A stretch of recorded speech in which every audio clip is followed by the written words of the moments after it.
saya bicara azan ya. Azan. Tahu enggak azan? Azan itu dari kalimat apa? Dari al-udhunu. Apa al-udhunu? Telinga.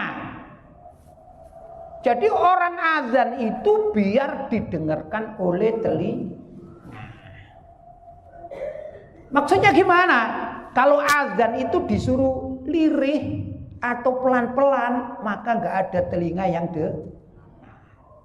disebut azan agar telinga masyarakat itu dengar semuanya. Gimana caranya agar bisa dengar semuanya? Maka azannya perlu dikeraskan. Dulu di zaman Nabi Muhammad SAW hijrah ke kota Madinah. Setelah beliau mendapatkan perintah sholat di saat Isra dan Mi'raj, ya.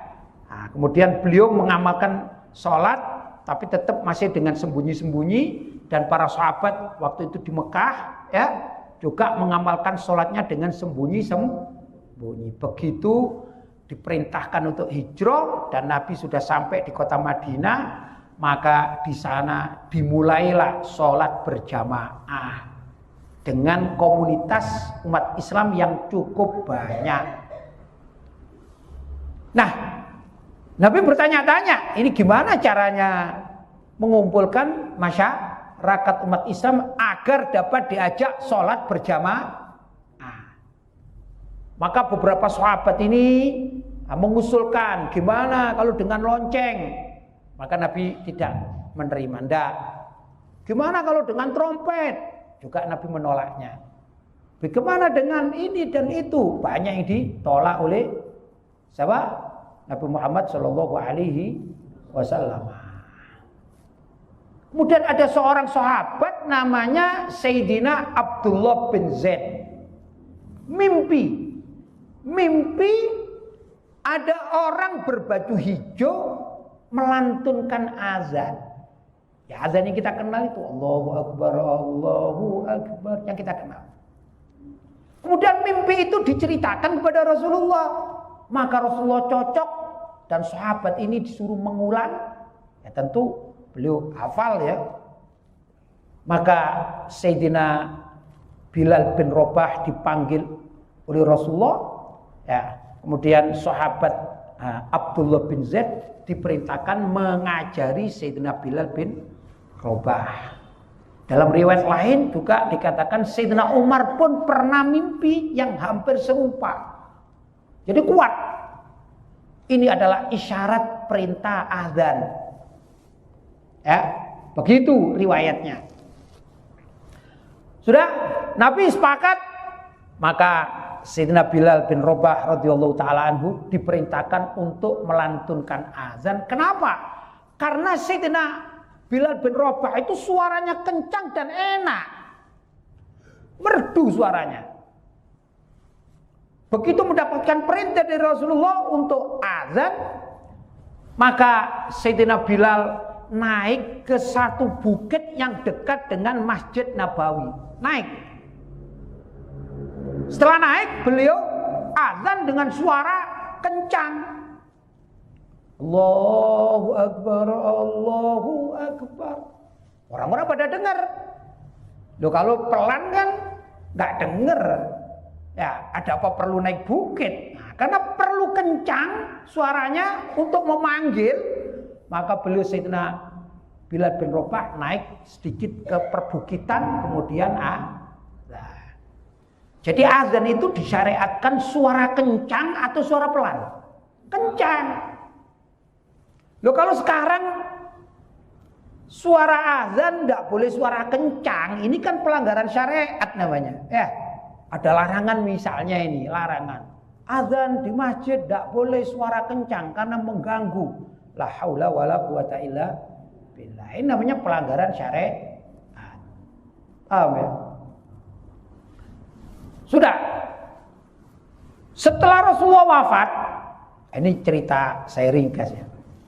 Maka Sayyidina Bilal minta izin untuk tidak azan, karena kalau beliau azan, beliau ingat Rasulullah dan beliau menangis.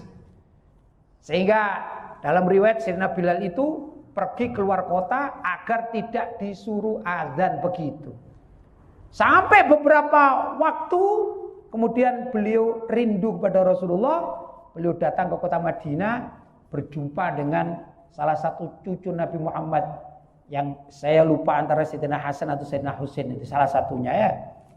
Ringkas cerita, cucu Nabi ini atau putra Sayyidina Ali bin Abi Thalib ini minta kepada Sayyidina Bilal untuk melantunkan azan.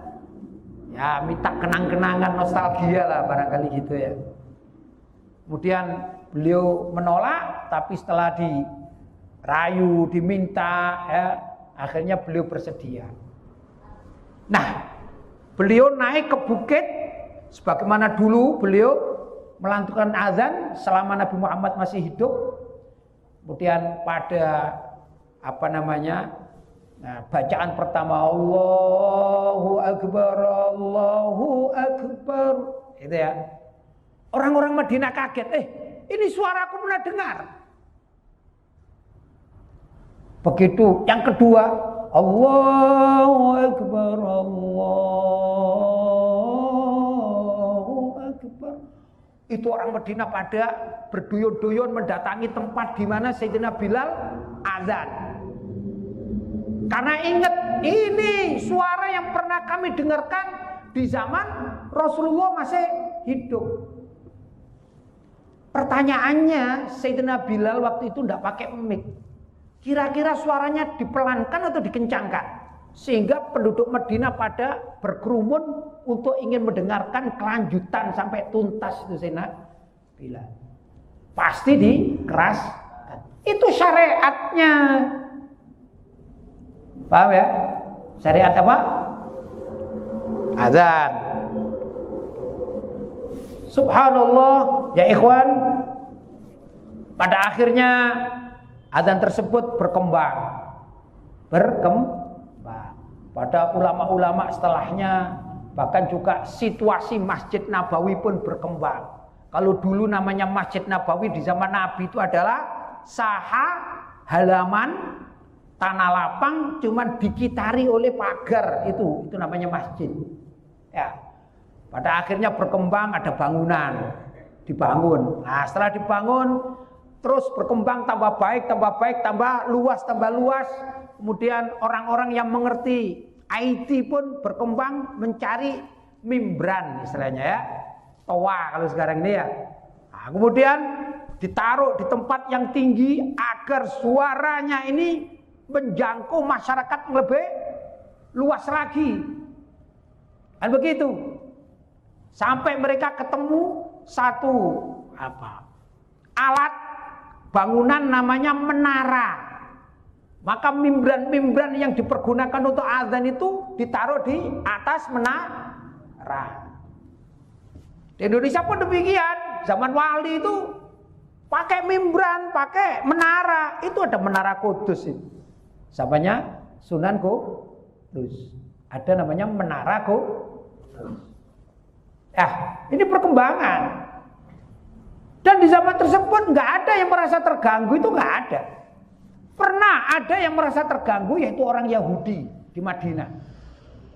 Menurut Imam Al-Qurtubi, bahwasanya dulu tatkala umat Islam itu mengumandangkan azan, maka orang Yahudi ini kepanasan, telinganya ini panas. Mereka datangi orang yang azan tersebut dan dikatakan, "Hei orang Islam, ada apa engkau azan? Kami belum pernah, hei orang Islam, mendengarkan suara yang kau sebutkan tadi, kau lantunkan.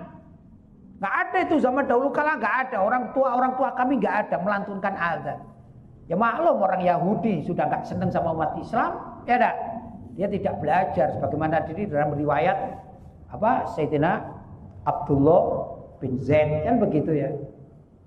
Bahkan yang ironis, orang Yahudi itu mengatakan, orang Islam yang azan itu, suaramu itu melengking seperti suara onta.